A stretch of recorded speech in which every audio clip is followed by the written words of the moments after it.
This is the 16th video in Chapter 4 of Google SketchUp for Dummies, and this one's about putting eaves on buildings with peaked roofs. Now, the eave of a roof is the part that overhangs from the wall. So if this is the wall of the building, then the roof is going to kind of come out like this. The roof doesn't usually just come right to the edge of the wall and then go down, because then the water would just run right down the side of the building. So the part that kind of overlaps the wall and sticks out is called the eave. And those are the kinds of things that you probably want to make before you model the pitch of the roof, just because it's a whole lot easier. What I've done is I've just kind of created a little boxy L-shaped thing here that we're going to call a building.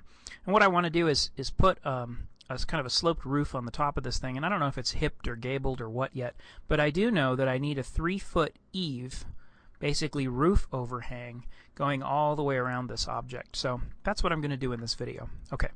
Step one in doing any of these things is always to take everything that's in your building, basically anything that you don't want to change, and make a group out of it. So what I just did is I selected the whole thing.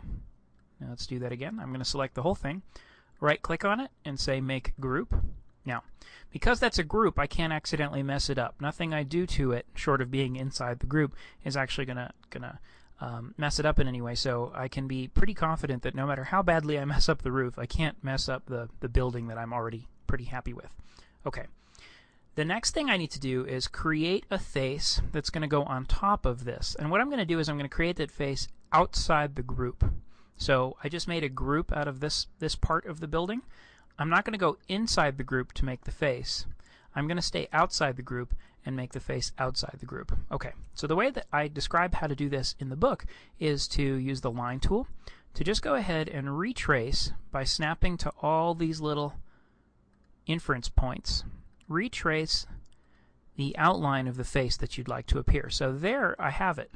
Right there I just created a face by creating a whole bunch of coplanar looped edges that I wanted to exist so that I can create this roof. Now, there's another way that I could have done that. I'm going to undo these things a little bit. Watch what happens if I do this. I'm going to double click on the inside so that I'm inside the group right now, and I'm just going to select the top edges. There we go. All I did there was select the top edges of my building, and I'm going to go up to Edit and say copy those, and then I'm going to go outside the group that I made. So I'm outside the group right now, and I'm going to go paste in place. And when I paste those in place, what I've done is I've made a copy of those edges that I just copied, and I put that copy exactly where they were before, except that they're outside the group now. And what I'll do is I'll just use the line tool to retrace one of those edges, and I've ended up with exactly what I would have ended up with before. And where that's really useful is if you've got an outline of a building that's actually quite complex. If you've got all kinds of loopy, swoopy curves and other lines and stuff, it's kind of a pain to use the line tool to retrace all of those, and that's where copying the edges inside the group and then pasting them in place outside the group can come in really handy for creating these kinds of faces that you need. Okay, that was a little bit of a diversion, but we're back into this now. What we've got is a face.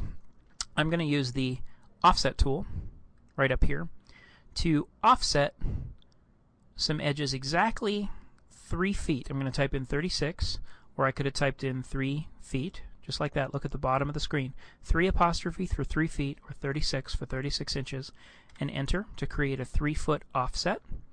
And then what I'm going to do is double click on this inside face.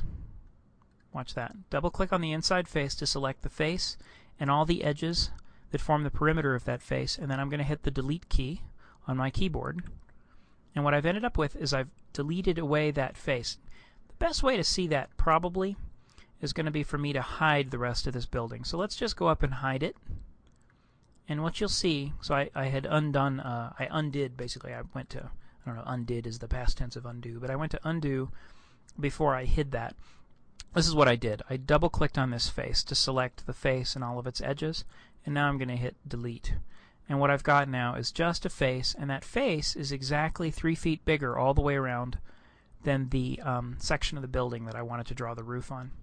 And it's kind of as simple as that. At this point, what I'm going to do is I'm just going to use the push-pull tool to pull that 2D face that forms the bottom of the roof, basically the eaves, into a depth so that I have what's called the fascia right here, the side part of the edge of the roof, and that's where a gutter goes.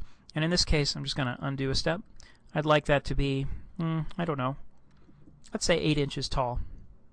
There we go. And now I've got an 8-inch fascia. And if I go to my Edit, Unhide, Last, you'll see that I have the building, I have the roof overhang, and it's extruded up into a fascia. And at this point, what I can do is go ahead and start modeling the roof on top of here with all kinds of slopes and gables and hips and pitches and dormers and all the kinds of things, including lasers, that you might want to put on top of a roof. Okay, that's the end of the 16th video in Chapter 4 of Google SketchUp for Dummies.